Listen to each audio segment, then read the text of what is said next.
অন্তর্বর্তী সরকারের দীর্ঘদিন ক্ষমতায় থাকা মেনে নেবে না জনগণ, বললেন মির্জা ফখরুল।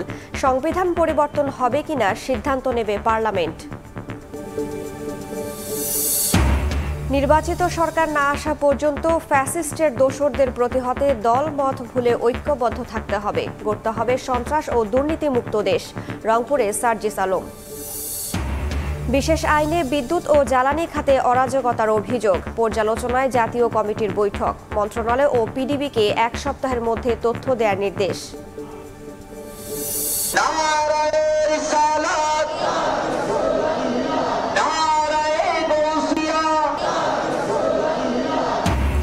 মানবতার মুক্তির দিশারি মহানবীকে স্মরণে জশ্নে জুলুস, বর্ণাঢ্য আয়োজনে মুসল্লির ঢল।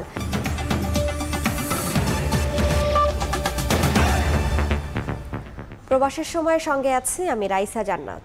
রাজধানীর শ্যামলী থেকে সাবেক রেলমন্ত্রী নুরুল ইসলাম সুজন এবং মহাখালী থেকে ঘাতক দালাল নির্মূল কমিটির সভাপতি শাহরিয়ার কবিরকে গ্রেফতার করেছে পুলিশ। সোমবার রাত 10:30টার দিকে শ্যামলীতে বাংলাদেশ স্পেশালাইজড হাসপাতাল থেকে তাকে গ্রেফতার করা হয়। তবে কোন মামলায় গ্রেফতার করা হয়েছে তা জানা যায়নি। এদিকে মধ্যরাতে মহাখালী থেকে 71-এর ঘাতক দালাল নির্মূল কমিটির সভাপতি শাহরিয়ার কবিরকে গ্রেফতার করা হয়। যাত্রাবাড়ি থানার হত্যা মামলায় তাকে গ্রেফতার দেখানো হয়েছে। পরে তাকে নেওয়া হয় ডিবি কার্যালয়ে।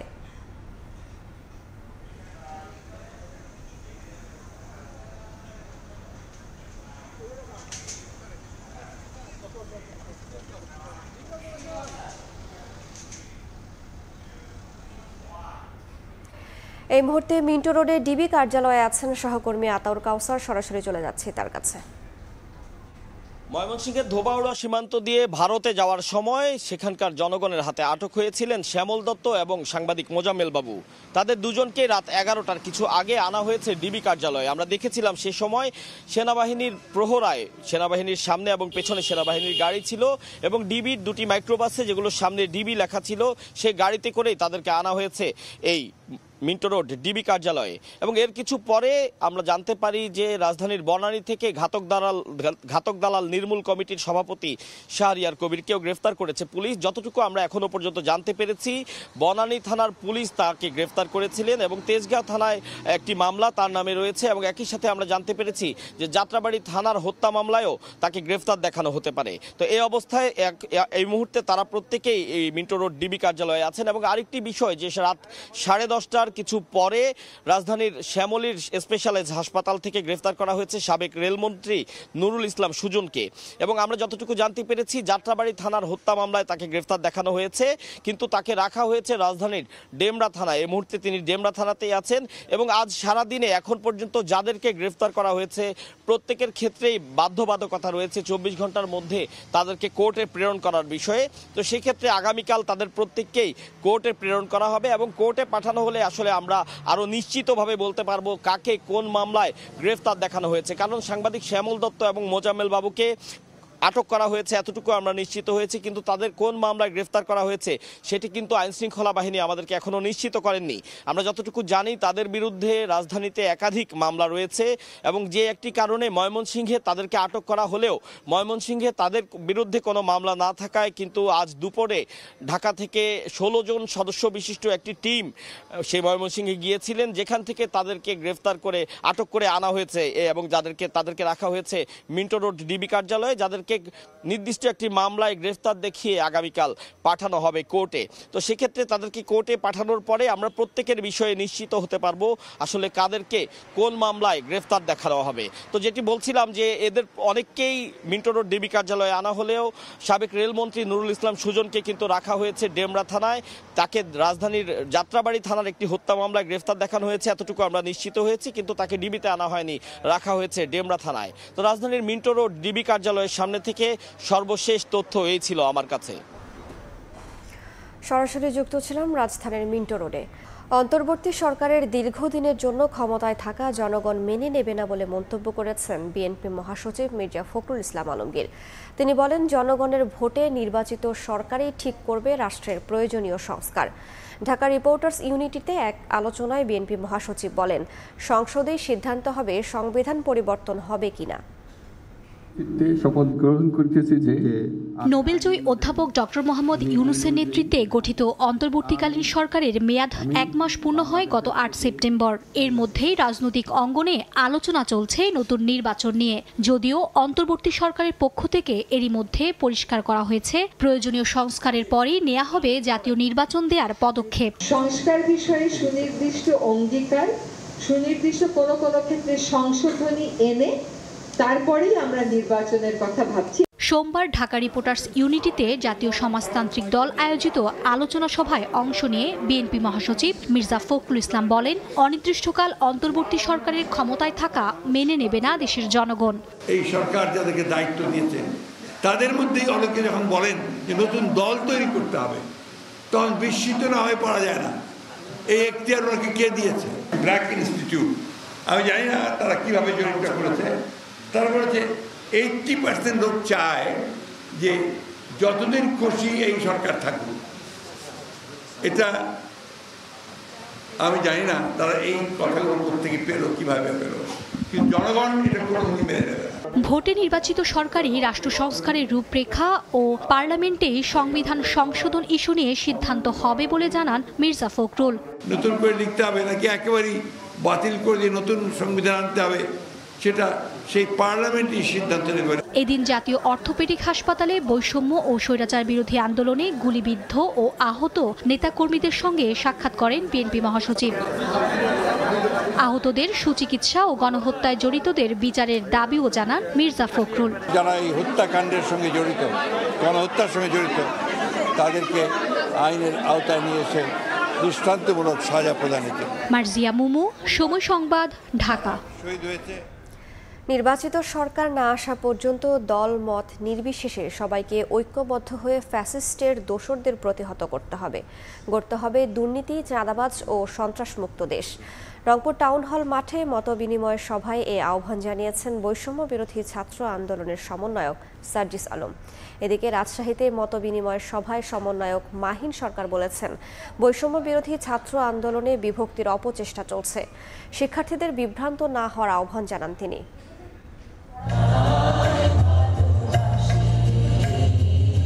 নির্বাচিত সরকার না আসা পর্যন্ত সব দলকে ঐক্যবদ্ধ হয়ে ফ্যাসিস্টদের প্রতিহতের আহ্বান জানালেন বৈষম্য বিরোধী ছাত্র আন্দোলনের সমন্বয়ক সার্জিস আলম। দুর্নীতি, চাঁদাবাজি ও সন্ত্রাসের বিরুদ্ধে সোমবার বিকেলে রংপুর টাউন হল মাঠে ছাত্র নাগরিক মতবিনিময় সভায় একথা বলেন তিনি। এই যে 2024 সালের ছাত্র জনতার যে স্পিরিট, সেই স্পিরিট এমনি তৈরি হয়নি। বিগত 16 বছর ধরে বাংলাদেশের সকল রাজনৈতিক দল বিভিন্নভাবে বিভিন্ন সময়ে আমাদের এই ফ্যাসিস্ট সরকারের বিরুদ্ধে আন্দোলন করেছিল। বিগত 16 বছরের সরকারের সমালোচনা করে সার্জিস বলেন, আওয়ামী লীগের দোসররা এখনও বিভিন্নভাবে ষড়যন্ত্র করছে। সংস্কার করে নির্বাচনের সুষ্ঠু পরিবেশ না ফিরিয়ে আনা পর্যন্ত সবাইকে ঐক্যবদ্ধভাবে সংস্কার কাজে সহযোগিতা করার আহ্বান জানান সার্জিস আলম। যতদিন না এই বাংলাদেশে একটি সুষ্ঠু নির্বাচনের মাধ্যমে জনগণের সরকার আসছে, ততদিন পর্যন্ত সকল রাজনৈতিক দলকে ঐক্যবদ্ধভাবে ফ্যাসিস্টের সকল দোসরকে প্রতিহত করতে হবে। এর আগে বৈষম্য বিরোধী আন্দোলনে আহত ও শহীদ পরিবারের সঙ্গে দেখা করেন কেন্দ্রীয় সমন্বয়করা। রাজশাহী জোনের বিভাগীয় ছাত্র নাগরিক মৈত্রী সফরে গেছেন বৈষম্য বিরোধী ছাত্র আন্দোলনের কেন্দ্রীয় সমন্বয়কদের আরেকটি প্রতিনিধি দল। গত 5 আগস্ট ছাত্র আন্দোলনে আহত শিক্ষার্থীদের দেখতে রাজশাহী মেডিকেল কলেজ হাসপাতালে যান তারা। অনেক স্বার্থান্বেষী মহল আছে, অনেক ক্ষমতালোভী গ্রুপ আছে, যারা এই মুহূর্তে তাদের উদ্দেশ্য চরিতার্থ করার জন্য আমাদের সাধারণ শিক্ষার্থীকে দ্বিধাবিভক্ত করছে। আমি সাধারণ শিক্ষার্থীদের উদ্দেশ্যে বলতে চাই, আপনারা কখনো এই সমস্ত অপপ্রচারে বিভ্রান্ত হবেন না। পরে সফরের অংশ হিসেবে মেডিকেল কলেজ অডিটোরিয়ামে ছাত্র নাগরিকদের সঙ্গে মতবিনিময় সভা করেন সমন্বয়করা। আব্দুর রশিদ জীবন, সময় সংবাদ। শেখ হাসিনার জাতির কপালে কালিমা লেপে দেওয়ার চেষ্টা ব্যর্থ হয়েছে, এমনকি উন্নয়নের সড়ক দিয়েও পালাতে পারেননি বলে মন্তব্য করেছেন জামায়াতের আমির ডাক্তার শফিকুর রহমান। সোমবার বিকেলে টাঙ্গাইলে বৈষম্য বিরোধী ছাত্র আন্দোলনের শহীদ ও আহতদের পরিবারের সঙ্গে মতবিনিময় সভায় তিনি একথা বলেন।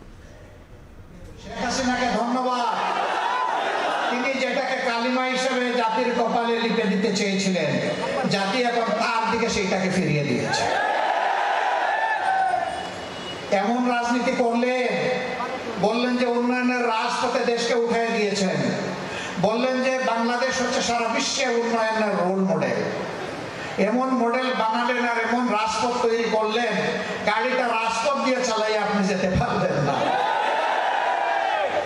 এমন রাজনীতি করলেন আপনাকে দেশ ছেড়ে চলে যেতে হবে। 850 বছর আগে লক্ষণ সেন গিয়েছিল আর আপনি গেলেন তারপরে।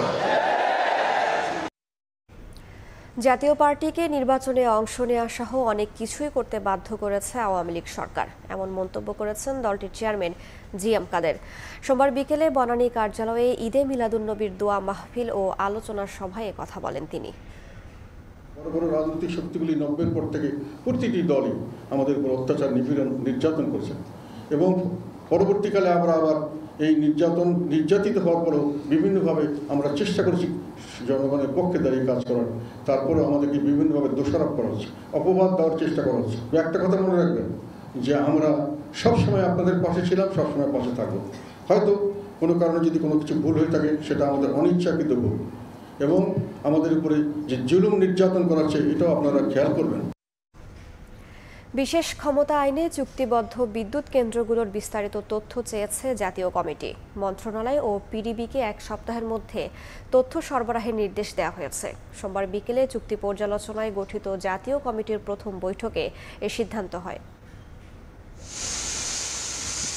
বিদ্যুৎ ও জ্বালানি খাতে নানা বিতর্ক আর সমালোচনার জন্ম দিয়েছে দায় মুক্তির আইন হিসেবে পরিচিত বিদ্যুৎ ও জ্বালানির দ্রুত সরবরাহ বৃদ্ধি বিশেষ বিধান আইন। 2010 সালে করা আইনটি 2 বছরের জন্য পাশ হলেও দফায় দফায় সংশোধনী এনে মেয়াদ বাড়ানো হয় 16 বছর পর্যন্ত। আর এই আইনের বলে কোনো দরপত্র ছাড়াই নিজেদের পছন্দ মতো ব্যক্তিদের কাজ দেওয়ার অভিযোগ ওঠে। এমনকি এই আইনের অধীনে সম্পাদিত কার্যক্রম নিয়ে আদালতে প্রশ্ন তোলার সুযোগও ছিল না। ক্ষমতার পালাবদলের পর বিদ্যুৎ ও জ্বালানি খাতে লুটপাটের অভিযোগ নিয়ে নড়ে চড়ে বসে অন্তর্বর্তী সরকার। গত 18 আগস্ট আইনটির অধীনে নতুন কার্যক্রম বন্ধ রাখার সিদ্ধান্ত নেওয়া হয়। এছাড়া বিদ্যুৎ কেন্দ্র সহ কেনাকাটা নিয়ে চুক্তিগুলোর পর্যালোচনায় গঠন করা হয় জাতীয় কমিটি। কমিটি গঠনের 11 দিনের মাথায় সোমবার বিকেলে প্রথমবার বৈঠকে বসে অবসরপ্রাপ্ত বিচারপতি মইনুল ইসলাম চৌধুরীর নেতৃত্বাধীন 5 সদস্যের জাতীয় কমিটি। বৈঠক শেষে গণমাধ্যমকে কমিটির প্রধান জানান, বিশেষ আইনের অধীনে হওয়া চুক্তিগুলোর বিস্তারিত তথ্য দিতে মন্ত্রণালয় ও পিডিবিকে 1 সপ্তাহ সময় বেঁধে দেওয়া হয়েছে। বিশেষ বিধান আইনের অধীনে চুক্তিবদ্ধ বিদ্যুৎ উৎপাদনকারী প্রতিষ্ঠানগুলোর প্রয়োজনীয় তথ্য সংগ্রহের সিদ্ধান্ত গ্রহণ করেছে। আমরা চাচ্ছি from the department, from the ministry and the PDB power development board, ওদের কাছে তো data readily available, so they can furnish us with the data and the information that we need right at this moment. আহ্বায়ক জানান, আদানি সহ বিশেষ আইনের অধীনে হওয়া বিদ্যুৎ কেন্দ্রগুলোর চুক্তি পর্যালোচনা করবে কমিটি। এরপর প্রয়োজনীয় ব্যবস্থা নিতে সরকারের কাছে সুপারিশ দেওয়া হবে। যেগুলো কন্ট্রোভার্সিয়াল ওইগুলো আমরা রিভিউ করব, যেগুলো কন্ট্রোভার্সি ওনার কাছে মেয়াদ শেষ হয়ে গেছে, তাই না? এগুলো এখন ওগুলো এক্সামিন না করে তো বলতে পারবো না, রিভিউ না করে বলতে পারবো না। অ্যাকশন স্পিক লাউডার দেন ওয়ার্ডস। অ্যাকশনই কথা বলবে, কাজই কথা বলবে। কমিটি তো করছে সেই জন্যই, ওগুলো এক্সামিন করে রিভিউ করে রিকমেন্ডেশন দেওয়ার জন্য। রিকমেন্ডেশন দেওয়ার পর গভর্নমেন্ট তার course of action say decide করবে। আগামী 28 সেপ্টেম্বর বিদ্যুৎ ভবনে বসবে চুক্তি পর্যালোচনায় গঠিত জাতীয় কমিটির দ্বিতীয় বৈঠক। ফারুক ভিয়া, রবিন, সময় সংবাদ, ঢাকা। বিগত সরকারের সময় পদোন্নতি বঞ্চিত অবসরপ্রাপ্ত সরকারি কর্মকর্তাদের পদায়ন ও আর্থিক সুবিধা দেওয়ার লক্ষ্যে একটি কমিটি গঠন করেছে সরকার। 3 মাসের মধ্যে কমিটিকে সুপারিশ দেওয়ার নির্দেশনা দেওয়া হয়েছে। সোমবার সকালে সচিবালয়ে এক ব্রিফিংয়ে জনপ্রশাসন মন্ত্রণালয়ের সিনিয়র সচিব মোখলেসুর রহমান জানান, কর্মক্ষম কর্মকর্তাদের পদায়ন সহ আর্থিক সহায়তা দেওয়া হতে পারে।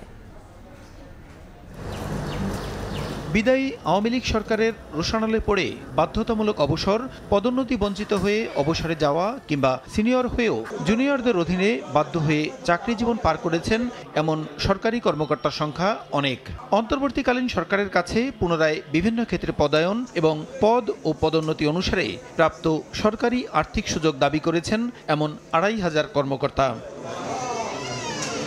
বঞ্চিত এসব অবসরপ্রাপ্ত কর্মকর্তার ব্যাপারে যৌক্তিক সিদ্ধান্ত নিতে সাবেক অর্থ সচিব জাকির আহমেদ খানকে প্রধান করে এরই মধ্যে একটি কমিটি গঠন করেছে সরকার। 2009 থেকে গত 4 আগস্ট পর্যন্ত পদোন্নতি বঞ্চিত এমন কর্মকর্তাদের বিষয়ে তথ্য নিয়ে কমিটি 3 মাসের মধ্যে সুপারিশ দেবে বলে জানিয়েছেন জনপ্রশাসন মন্ত্রণালয়ের সিনিয়র সচিব।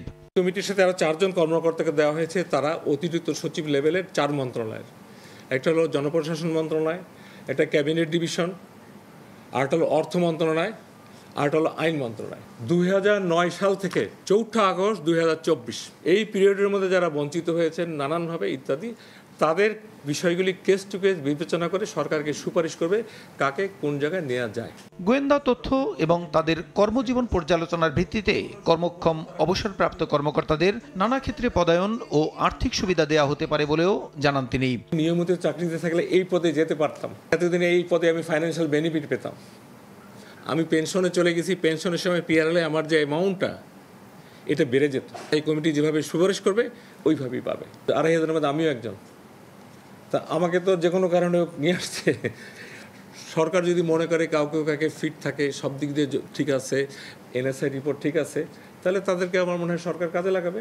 জনপ্রশাসন মন্ত্রণালয় কমিটিকে প্রয়োজনীয় সাচিবিক সহায়তা দেবে বলেও জানান সিনিয়র সচিব মোখলেসুর রহমান। সাচিবিক সহায়তা জনপ্রশাসন মন্ত্রণালয়। প্রসূন আশিস, সময় সংবাদ, ঢাকা। পুলিশ ও প্রকৌশল বিশেষজ্ঞদের রাজধানীর যানজট নিরসনের উপায় খুঁজে বের করার নির্দেশনা দিয়েছেন অন্তর্বর্তী সরকারের প্রধান উপদেষ্টা ডক্টর মোহাম্মদ ইউনূস। রাষ্ট্রীয় অতিথি ভবন যমুনায় ঢাকা মেট্রোপলিটন পুলিশের শীর্ষ কর্মকর্তা এবং বাংলাদেশ প্রকৌশল বিশ্ববিদ্যালয়ের 2 সিটি ট্রাফিক সিস্টেম বিশেষজ্ঞদের সঙ্গে বৈঠক করেন প্রধান উপদেষ্টা। এ সময় ঢাকার 2 কোটি মানুষের ট্রাফিক সমস্যা দ্রুত ও কার্যকর সমাধান খুঁজে বের করার নির্দেশনা দেন তিনি।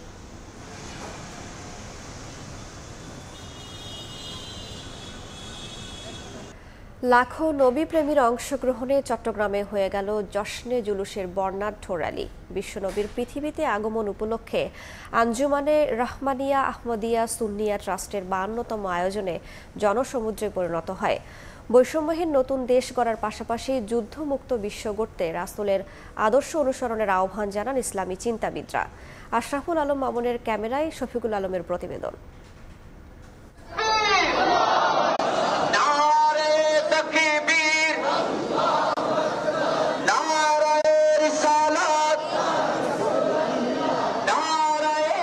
মুখে রাসূলের শানে দরুদ ও সালাম, তারুণ্যের হাতে কালেমা খচিত ব্যানার ও পতাকা।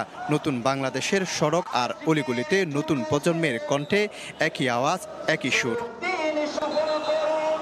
বিশ্ব মানবতার মুক্তির দিশারি মহানবীর আগমন ও ওফাতের দিনটি স্মরণে আয়োজিত জশ্ন জুলুসের র্যালিতে লাখো নবীভক্তের ঢল নামে চট্টগ্রাম নগর জুড়ে। পাকিস্তান থেকে আসা আওলাদ রাসূল সৈয়দ মোহাম্মদ সাবির শাহ ও হাশেম শাহকে বহনকারী আয়নায় ঘেরা ফুলে সাজানো গাড়িটি খানখা থেকে বের হয় সকাল 9:30টার দিকে। শোভাযাত্রাটি যখন মুরাদপুরে, তখন দক্ষিণ ও উত্তর চট্টগ্রাম, 3 পার্বত্য জেলা এবং কক্সবাজার সহ সারা দেশ থেকে আসা লাখো ধর্মপ্রাণ মানুষের স্রোত নামে নগর জুড়ে প্রদক্ষিণ করে 5 থেকে 6 কিলোমিটার এলাকা। গণঅভ্যুত্থান পরবর্তী নতুন বাংলাদেশ গড়ার প্রত্যয় সবার মুখে। সম্মত হয়ে আমি এতটুকু গর্ব করতে পারি, কারণ আমার নবী এসেছে বলে আমরা এত কিছু পেয়েছি। আল্লাহ বলতেছে, আমি যতটুকু পর্যন্ত রব্বুল আলামিন, আমার রাসূল ততটুকু পর্যন্ত রাহমাতুল আলামিন। আজকে যে দোয়া আমরা প্রার্থনা করব আল্লাহ তাআলার কাছে, ইনশাআল্লাহ আমাদের দেশ শান্ত সুস্থ হয়ে যাবে। আমরা চাই দেশের শান্তি সমৃদ্ধি, দেশের সবাই একসাথে সুন্দর করে চলি। এই ঈদ মিলাদ উসিলায় মুসলমানরা যে জামায়াত হয়েছে, এই উসিলা বাংলাদেশের শান্তি বর্ষিত হোক। সাম্প্রদায়িক সম্প্রীতি ইসলামের বড় দৃষ্টান্ত। তাই মহানবীর আদর্শে উজ্জীবিত হয়ে বিশ্বশান্তি প্রতিষ্ঠা ও অসাম্প্রদায়িক নতুন বাংলাদেশের কথা জানান আয়োজক ও ইসলামী চিন্তাবিদরা। রাসূল পাকের শুভাগমনটা হয়েছে সম্প্রীতির জন্য, এবং সেটা তিনি মক্কা শরীফ থেকে মদিনায় হিজরত করার পর মদিনা সনদ, একটা লিখিত সনদ পৃথিবীর ইতিহাসে সর্বপ্রথম, যেটা বিভিন্ন ধর্মের মানুষকে একটি রাষ্ট্রের অনুগত থেকে প্রজা হিসেবে থাকবার। চট্টগ্রামের বুলবুল দিকের পাড় থেকে খানকায় কাদরিয়া সঈদিয়া তৈবিয়া থেকে এই জুলুস 74 সনে বের হয়েছিল, ধারাবাহিকভাবে চলে আসতেছে। হযরত মুহাম্মদ মুস্তাফা সাল্লাল্লাহু আলাইহি ওয়াসাল্লাম के विलादत का दिन है और उस निस्बत से आज हम एक अजीम शान जुलूस जो है चाटगांव के अंदर इसका एहतमाम हुआ है। আঞ্জুমানে রহমানিয়া আহমদিয়া সুন্নিয়া ট্রাস্টের আয়োজনে 1974 সাল থেকে মহানবীর প্রতি ভালোবাসায় প্রতি বছর হয়ে আসছে এই বিশাল কর্মযজ্ঞের আয়োজন। রাসূল সাল্লাল্লাহু আলাইহি ওয়াসাল্লাম বলেছেন, আল্লাহর কাছে সেই ব্যক্তি সর্বোত্তম যে তার সৃষ্টির প্রতি বৈষম্য করে না এবং উত্তম আচরণ করে। এই হাদিসের আলোকে বৈষম্যহীন বাংলাদেশ গড়ার স্বপ্ন দেখছেন ধর্মপ্রাণ মুসলমানরা। শফিকুল আলম, সময় সংবাদ, চট্টগ্রাম। এদিকে বিশ্ব মানবতার মুক্তির দিশারি মহানবীকে স্মরণে রাজধানীতেও বের করা হয় বর্ণাঢ্য শোভাযাত্রা। জশ্নে জুলুসের পাশাপাশি আয়োজন করা হয় ওয়াজ মাহফিল, সেমিনার, মিলাদ ও দোয়ার। সহকর্মী মেহেদি হাসান ও আলতাফ হোসেনকে সঙ্গে নিয়ে বিস্তারিত জানিয়েছেন রিপোর্টার আলামিন তুষার।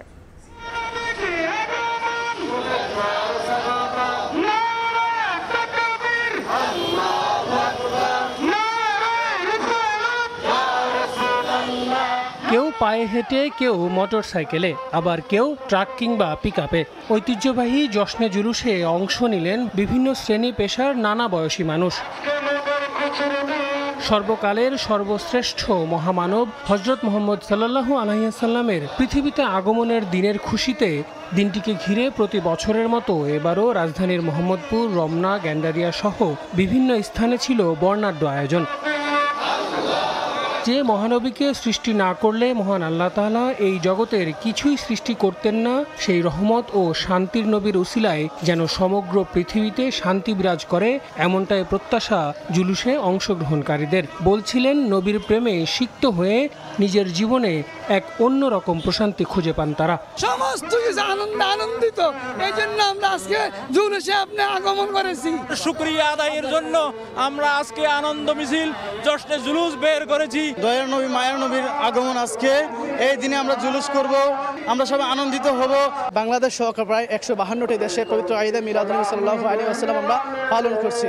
এদিনের মহত্ব, যার জন্য সেই মহামানবের জীবন আদর্শ ব্যক্তি, সমাজ ও রাষ্ট্র পরিচালনায় মেনে চলার আহ্বান শেষ রাসূলের উত্তরসূরিদের।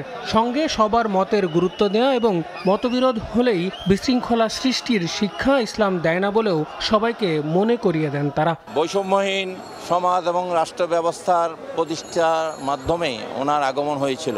এই ঈদ মিলাদুন্নবীর এই দিনে আমরা সারা পৃথিবীর মানুষকে যেন জাগিয়ে তুলি আমার নবীর আদর্শের মাধ্যমে। নবীর আদর্শ, নবীর সিরাতকে যেন আমরা ধারণ করতে পারি, মানুষকে নবীর প্রেম এবং ভালোবাসা, সৌহার্দ্য, সম্প্রীতির মাধ্যমে এই পৃথিবীতে যেমন শান্তি কায়েম করতে পারি, সেই বার্তাই দেওয়ার জন্য আজকে আমাদের এই মিলাদুন্নবী সাল্লাল্লাহু আলাইহি ওয়াসাল্লামের আয়োজনের। বাংলাদেশের সব ধর্ম ও মতের মানুষদের স্বাধীনভাবে অনুষ্ঠান আচার পালনের অধিকার রয়েছে বলেও জানান আয়োজকরা।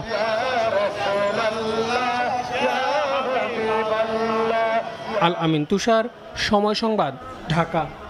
মাজার দরবার শরীফে হামলার প্রতিবাদে রাজধানীর শাহবাগে প্রতিরোধ মাহফিল হয়েছে। একই দাবিতে মানববন্ধন করেছেন চলচ্চিত্র কলাকুশলীরাও।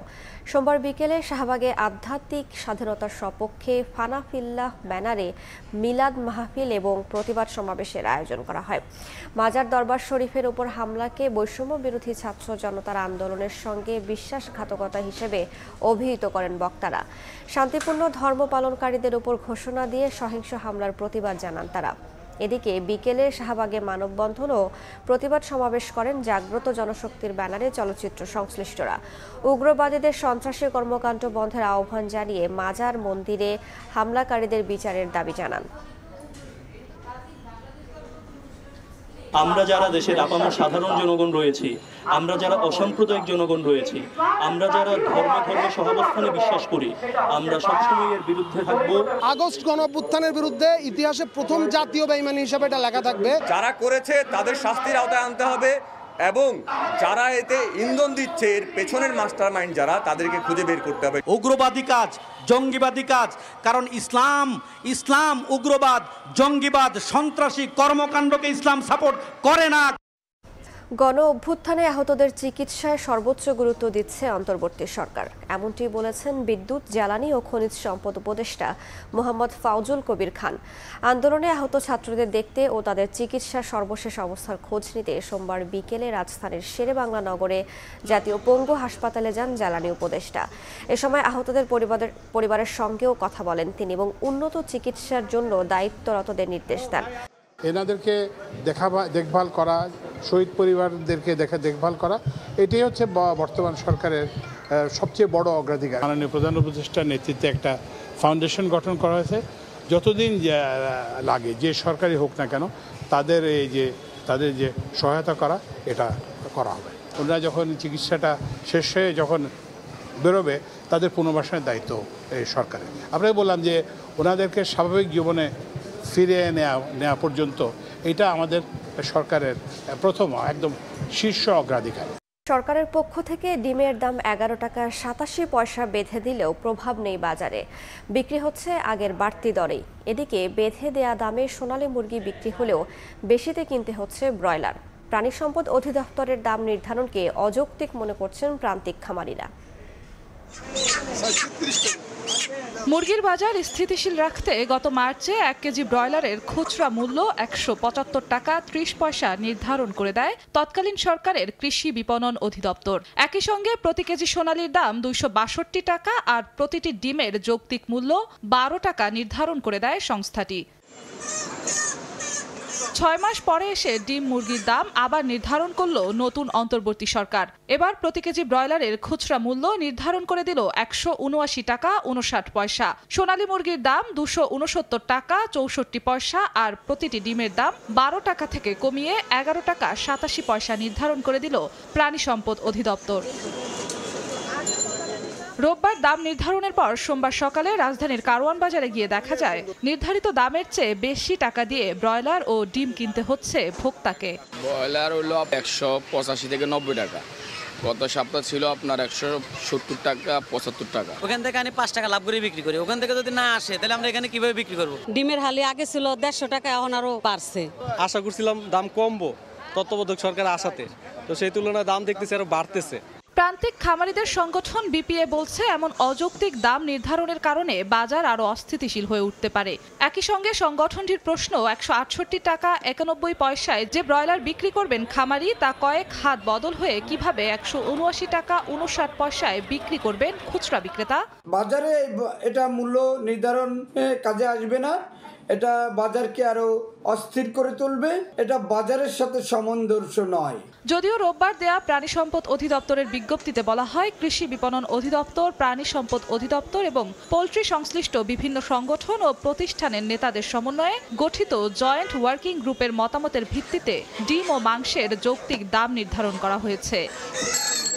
জিন্নাতারা জশওয়া, সময় সংবাদ, ঢাকা।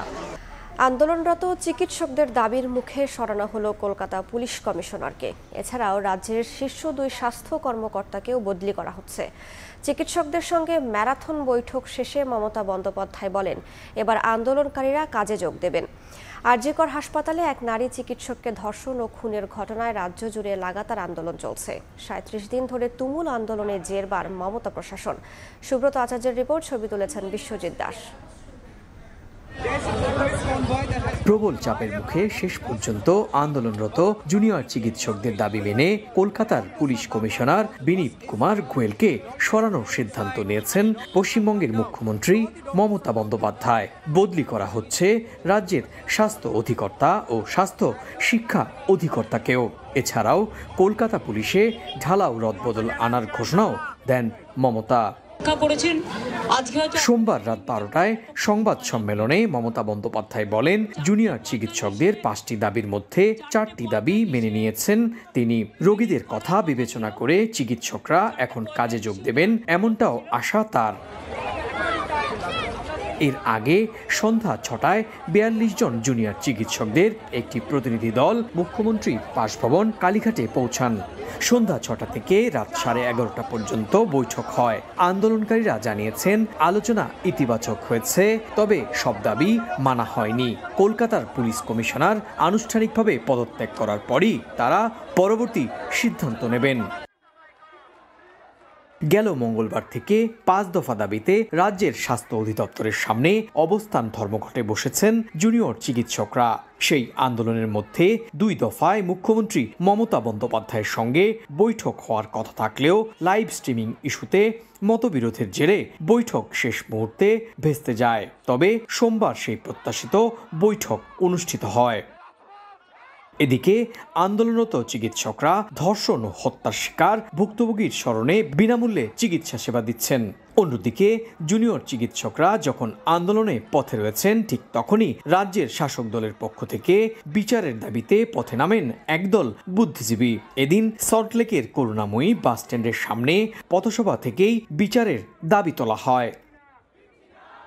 9 আগস্ট রাতের ডিউটির সময় নারী চিকিৎসককে ধর্ষণ ও খুনের ঘটনায় উত্তাল হয়ে ওঠে গোটা ভারত। তীব্র চাপের মুখে পড়ে পশ্চিমবঙ্গ রাজ্য সরকার। স্বাস্থ্য ও পুলিশ দপ্তরের দায়িত্ব থাকায় দাবি ওঠে মমতা বন্দ্যোপাধ্যায়ের পদত্যাগেরও। সুব্রত আচার্য, সময় সংবাদ, পশ্চিমবঙ্গ, ভারত। সাবেক মার্কিন প্রেসিডেন্ট ডোনাল্ড ট্রাম্পকে হত্যা চেষ্টার ঘটনায় অস্ত্রসহ সন্দেহভাজন বন্দুকধারীকে আটক করেছে নিরাপত্তা বাহিনী। যুক্তরাষ্ট্রের ফ্লোরিডায় ট্রাম্পের ওপর গুলির ঘটনা তদন্তে কাজ শুরু করেছে কেন্দ্রীয় তদন্ত সংস্থা FBI। হামলার তীব্র নিন্দা জানিয়ে ডেমোক্র্যাট প্রার্থী কমলা হ্যারিস বলেন, যুক্তরাষ্ট্রে সহিংসতার কোনো স্থান নেই। বিস্তারিত জানাচ্ছেন হাসানুজ্জামান সাকি।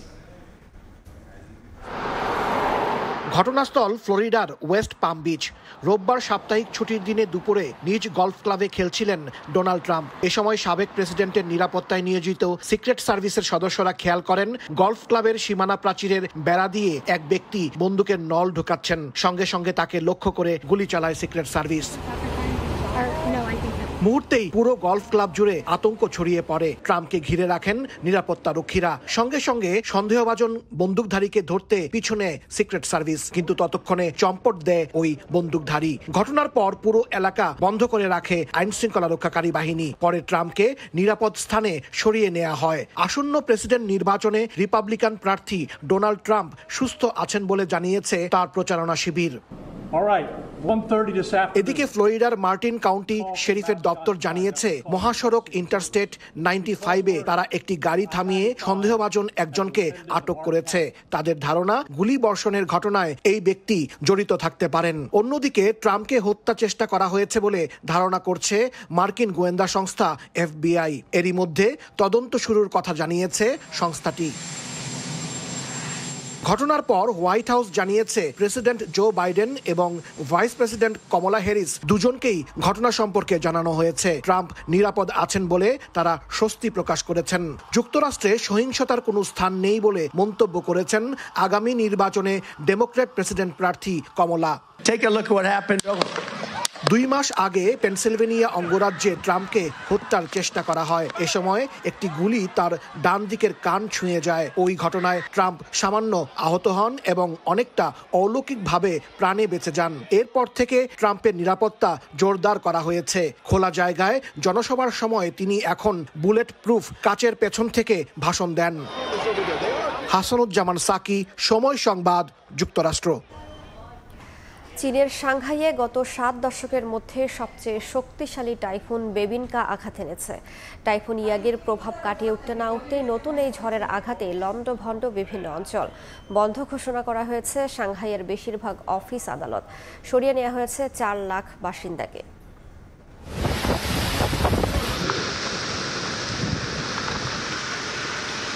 সুপার টাইফুন ইয়াগির বিপর্যয় কাটিয়ে না উঠতেই চীনে আঘাত হেনেছে টাইফুন বেবিনকা।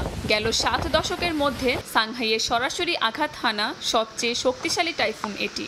ঝড়ের আঘাতে লণ্ডভণ্ড গোটা অঞ্চল। সোমবার স্থানীয় সময়ে সকালে ঘন্টায় সর্বোচ্চ 151 কিলোমিটার বেগে বাণিজ্যিক শহরে সরাসরি আছড়ে পড়ে টাইফুন বেবিনকা। ঝড়ের প্রভাবে শহরটিতে শুরু হয়েছে প্রচণ্ড ঝোড়ো হাওয়া ও ভারী বৃষ্টিপাত। বেড়েছে শহরটির পার্শ্ববর্তী নদীর পানির উচ্চতা। নিরাপদে সরিয়ে নেওয়া হয়েছে সাংহাইয়ের কয়েক লাখ বাসিন্দাকে। বাতিল করা হয়েছে 2টি বিমানবন্দরের সব ফ্লাইট। বন্ধ রয়েছে শহরের বেশিরভাগ অফিস। সীমিত আকারে চলছে যানবাহন। টাইফুন বেবিনকার প্রভাবে আগামী মঙ্গলবার পর্যন্ত ঝোড়ো বাতাস ও বৃষ্টিপাত অব্যাহত থাকতে পারে বলে পূর্বাভাস দিয়েছে চীনের আবহাওয়া বিভাগ। একের পর এক ঝড়ের আঘাতে বিপর্যস্ত চীনের বিভিন্ন অঞ্চল। এর আগে চীনের হাইনান দ্বীপে আঘাত হানে সুপার টাইফুন ইয়াগি। এতে বিদ্যুৎ বিচ্ছিন্ন হয়ে পড়ে লাখ লাখ বাসিন্দা। বেবিনকা চীনে আঘাত হানা এ বছরের 13তম টাইফুন। কাকুলি আখতার, সময় সংবাদ। ভয়াবহ বন্যার কবলে মধ্য ইউরোপ। রোমানিয়া, চেক রিপাবলিক, পোল্যান্ড ও অস্ট্রিয়াতে হতাহতের খবর পাওয়া গেছে। ভেসে গেছে অসংখ্য ঘরবাড়ি। এদিকে জার্মানিতেও বাড়ছে নদ নদীর পানি। জার্মানি থেকে বিস্তারিত জানাচ্ছেন বিটু বড়ুয়া।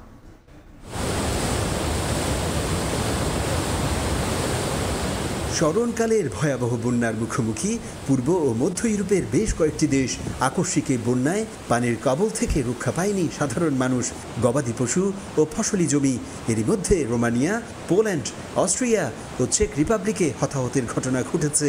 নদ নদীর পানির তীব্র স্রোতে এখনও নিখোঁজ অসংখ্য মানুষ। ভেঙে গেছে বাঁধ, ভেসে গেছে ঘরবাড়ি ও গবাদি পশু, ডুবে গেছে মাঠের পর মাঠ, ফসলি জমি।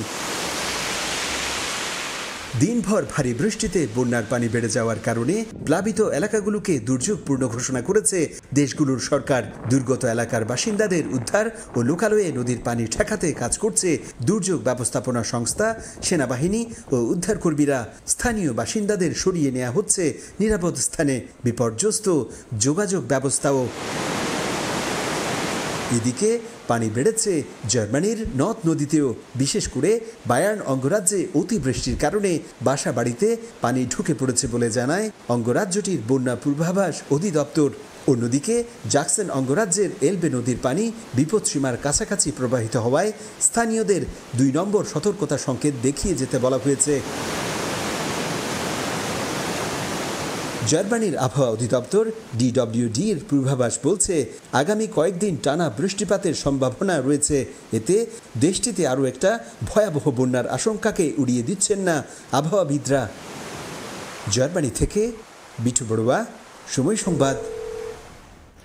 আগামী 6 মাসের জন্য জার্মানির সীমান্তে নজরদারি বাড়ানো ও কড়াকড়ি আরোপের সিদ্ধান্ত কার্যকর হয়েছে। এখন থেকে আর কোনো অবৈধ ও অনিয়মিত অভিবাসী জার্মানিতে অনুপ্রবেশ করতে পারবে না।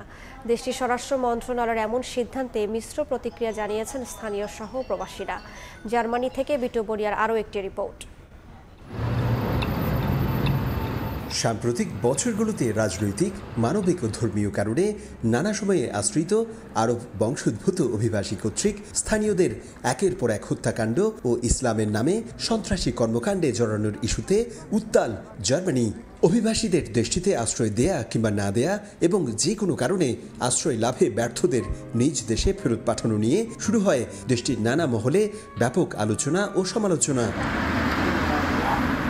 এমন পরিস্থিতিতে সকল কিছু বিবেচনায় নিয়ে 16 সেপ্টেম্বর সোমবার থেকে আর কোনো অবৈধ ও অনিয়মিত অভিবাসী যাতে জার্মানিতে অনুপ্রবেশ করতে না পারে সে কারণে সীমান্তে পুলিশি নজরদারি বাড়ানোর সিদ্ধান্ত নিয়েছে দেশটির স্বরাষ্ট্র মন্ত্রণালয়। শলস প্রশাসনের এমন সিদ্ধান্তে ভালো এবং মন্দ দুটি দিকই দেখছেন স্থানীয় সহ প্রবাসীরা। সিরিয়া বা আরব দেশ থেকে ওরা এসে এখানে মনে করেন ও নিজের দেশে ক্রাইম করে বা অবৈধভাবে এসে ঝামেলা করতেছে এখানে, যার কারণে এখানে নিরাপত্তার জন্য হুমকি হয়ে দাঁড়াইছে।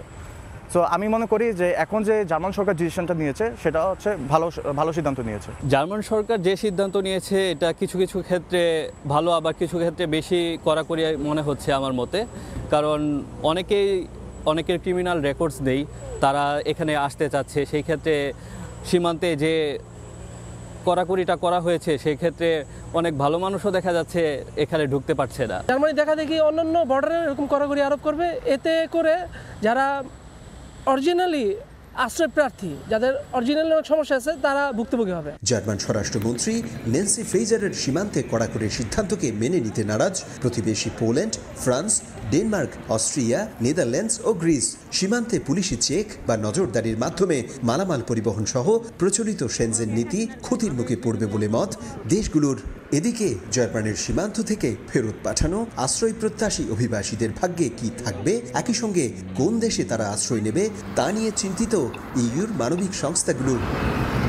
সোমবার থেকে জার্মানির সীমান্তে কড়াকড়ি আরোপের ফলে প্রতিবেশী অস্ট্রিয়া, ফ্রান্স, নেদারল্যান্ডস, ডেনমার্ক সহ বেশ কয়েকটি দেশ জার্মান সীমান্ত থেকে ফেরত পাঠানো অভিবাসীদের গ্রহণ করবে না বলে সাফ জানিয়ে দিয়েছে। আর তাতেই কপাল পুড়তে যাচ্ছে অবৈধ অনিয়মিত, একই সাথে রাজনৈতিক আশ্রয় প্রত্যাশী অভিবাসীদের। এর ফলে শুধু জার্মানির সীমান্তেই নয়, গোটা ইউরোপের সীমান্তেই মানবিক বিপর্যয়ের আশঙ্কাকে উড়িয়ে দিচ্ছেন না অনেকেই। জার্মানি থেকে বিটু বড়ুয়া, সময় সংবাদ। দক্ষিণ কোরিয়ায় অনুষ্ঠিত হয়েছে দ্বিতীয় ইসলামিক কনফারেন্স। এতে যোগ দেন বাংলাদেশের 2 ইসলামিক স্কলার শায়খ আহমদুল্লাহ ও মিজানুর রহমান আজহারি। আলোচকদের দেখতে দূর দূরান্ত থেকে ছুটে আসেন কয়েক হাজার প্রবাসী বাংলাদেশি। 2 দিনব্যাপী ইসলামিক কর্মশালার আয়োজন করে কোরিয়া মুসলিম কমিউনিটি। দক্ষিণ কোরিয়া থেকে মোহাম্মদ হানিফের রিপোর্টে বিস্তারিত। চলছে দক্ষিণ কোরিয়ার অন্যতম বড় উৎসব সূচক বা নবান্ন উৎসব। এই উৎসব উপলক্ষে থাকে টানা 5 দিনের ছুটি। তবে এবারের নবান্ন উৎসবের ছুটিতে কোরিয়ার চারদিকে বিভিন্ন কমিউনিটির আয়োজনে চলছে ইসলামিক কনফারেন্স। কোরিয়ায় ইসলামিক কনফারেন্সে যোগ দিয়েছেন বাংলাদেশের 2 ইসলামিক স্কলার শায়েখ আহমদুল্লাহ ও মিজানুর রহমান আজহারি। দেশটির পুচ্ছন সিটির দেজেন ইউনিভার্সিটির স্টেডিয়ামে অনুষ্ঠিত কনফারেন্সে ডক্টর মিজানুর রহমান আজহারির আগমন এবারই প্রথম। তাদের মুখে আলোচনা শুনে খুশি প্রবাসীরাও। কোরিয়ার মতো অমুসলিম দেশে আমরা 2 জন আন্তর্জাতিক মানের ইসলামিক স্কলার পাইছি। ওনাদের থেকে অতি মূল্যবান কিছু কথা শুনতে পারছি। এটাতে আমি খুবই আনন্দিত। আজকে কোরিয়াতে বাঙালিদের একটা মিলন মেলায় পরিণত হয়েছে, যা সবাই আনন্দে আত্মহারা বললেই চলে। আহমদুল্লাহ হুজুর এবং ডক্টর মিজানুর রহমান আজহারি আসাদে আমাদের দক্ষিণ কোরিয়াতে এত জনসমুদ্র লোক হবে আমরা কল্পনা করি নাই। কনফারেন্সটি দুপুর 2টা থেকে শুরু হয়ে চলে সন্ধ্যা 7টা পর্যন্ত। বাংলাদেশের 2 জনপ্রিয় ইসলামিক স্কলারদের এক নজর দেখতে দূর দূরান্ত থেকে ছুটে আসেন কয়েক হাজার প্রবাসী বাংলাদেশি। প্রায় 500 কিলোমিটার দূর থেকে আমি এখানে এসেছি। গতকালকে রাতে এসেছি তার ওয়াজ শোনার জন্য। অনেক দূরে থেকে প্রায় 4 ঘন্টার রাস্তা অতিক্রম করে তাদেরকে দেখার জন্য আসছি। প্রত্যেকটা মসজিদ কেন্দ্রিক, মার্কাজ কেন্দ্রিক এইভাবে যত মাহফিল হবে আমরা সকলে যাতে অংশগ্রহণ করি এবং আমাদের মধ্যে একটা বন্ধন তৈরি করি। সঙ্গরি মসজিদের পক্ষ থেকে আয়োজিত দ্বিতীয় ইসলামিক কনফারেন্স এটি। অনুষ্ঠান পরিচালনা করেন সঙ্গরি মসজিদের ইমাম ও খতিব মোহাম্মদ ওমর ফারুক ও সৈয়দ তমাল। অনুষ্ঠানে সভাপতিত্ব করেন এম জামান সজল। এদিকে সূচকের বন্ধে গেল 2 দিন ব্যাপী ইসলামিক কর্মশালার আয়োজন করে কোরিয়া মুসলিম কমিউনিটি। হসাং বাইতুল ফালাহ মসজিদ অ্যান্ড ইসলামিক সেন্টারে অনুষ্ঠিত এই কর্মশালায় প্রধান অতিথি হিসেবে ছিলেন সাদিকুর রহমান আল আজহারি। দক্ষিণ কোরিয়া থেকে মোহাম্মদ হানিফ, সময় সংবাদ। বাংলাদেশ দলের ভারত সফর প্রসঙ্গ। 2 ম্যাচ সিরিজের প্রথম টেস্ট সামনে রেখে চেন্নাইয়ে প্রথমবারের মতো অনুশীলন করল বাংলাদেশ ক্রিকেট দল। সকালে এম.এ. চিদম্বরম স্টেডিয়ামে প্রায় 3 ঘন্টা অনুশীলন করেছেন শান্ত লিটনরা। ভারতের বিপক্ষে টেস্ট ক্রিকেটে বাংলাদেশের ধূসর ইতিহাস এবার বদলাবে কিনা তা সময় বলবে। তবে পাকিস্তানকে ওদের মাটিতেই ধবল ধোলাইয়ের পর অন্য যে কোনো সময়ের তুলনায় শান্ত বাহিনীর আত্মবিশ্বাস এখন বেশ মজবুত। এম.এ. চিদম্বরমের অনুশীলন সেই আত্মবিশ্বাসকে আরও একটু বাড়িয়ে দেবে তা বলাই যায়। চিপক টেস্টের আগে হাতে সময় নেই খুব একটা। চেন্নাই পা রেখে তাই প্রথম টেস্ট ভেন্যুতে গা ছালিয়ে নেওয়ার সুযোগে কাল বিলম্ব করেনি লাল সবুজ। এর আগে দেশের মাটিতে নিজেদের প্রস্তুত করেছে শান্ত মিরাজরা। তবে এই অনুশীলন অবশ্যই বিশেষ। সেটা ভারত সিরিজ সামনে রেখে প্রথমবারের মতো হাথুরু সিংহের অধীনে বলেই হয়তো।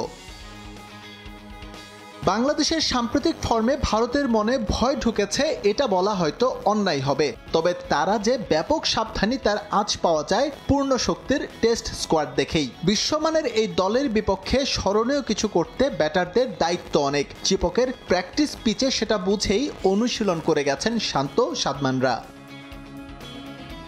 বুমরাহ অশ্বিনদের বিধ্বংসী বলগুলোর জবাব যেমন দিতে হবে ব্যাটসম্যানদের, একইভাবে কোহলি রোহিতদের পরীক্ষা নেওয়ার জন্য প্রস্তুত হতে হবে নাহিদ রানাদের। তাই ভারতে প্রথম দিনের অনুশীলনে সমান তালে ব্যাটারদের পাশাপাশি গা ঝালিয়েছেন নাহিদ রানা, হাসান মাহমুদরা। চিপকে ফ্যাক্টর হয়ে উঠতে পারে স্পিন বোলিং, এজন্য তাইজুল মিরাজেরও ছিল অনুশীলনে বাড়তি মনোযোগ। তবে এদিন দলের সঙ্গে দেখা যায়নি বাংলার ট্রাম্প কার্ড সাকিব আল হাসানকে। কাউন্টি খেলে ভারতের বিমানে চেপেছেন কিনা তাও খোলাসা করেনি ম্যানেজমেন্ট। ইংল্যান্ড থেকে যে আত্মবিশ্বাস নিয়ে ফিরছেন মিস্টার অলরাউন্ডার, সিরিজে তিনিই হয়তো হয়ে উঠবেন বড় ফ্যাক্টর। এস.এম. ইকবাল, সময় সংবাদ। এ পর্যায়ে শীর্ষ সংবাদগুলো জানিয়ে দিচ্ছে আরও একবার। অন্তর্বর্তী সরকারের দীর্ঘদিন ক্ষমতায় থাকা মেনে নেবে না জনগণ, বললেন মির্জা ফখরুল। সংবিধান পরিবর্তন হবে কিনা সিদ্ধান্ত নেবে পার্লামেন্ট। এবং নির্বাচিত সরকার না আসা পর্যন্ত ফ্যাসিস্টের দোসরদের প্রতিহতে দল মত ভুলে ঐক্যবদ্ধ থাকতে হবে, গড়তে হবে সন্ত্রাস ও দুর্নীতিমুক্ত দেশ। রংপুরে সার্জিস আলম।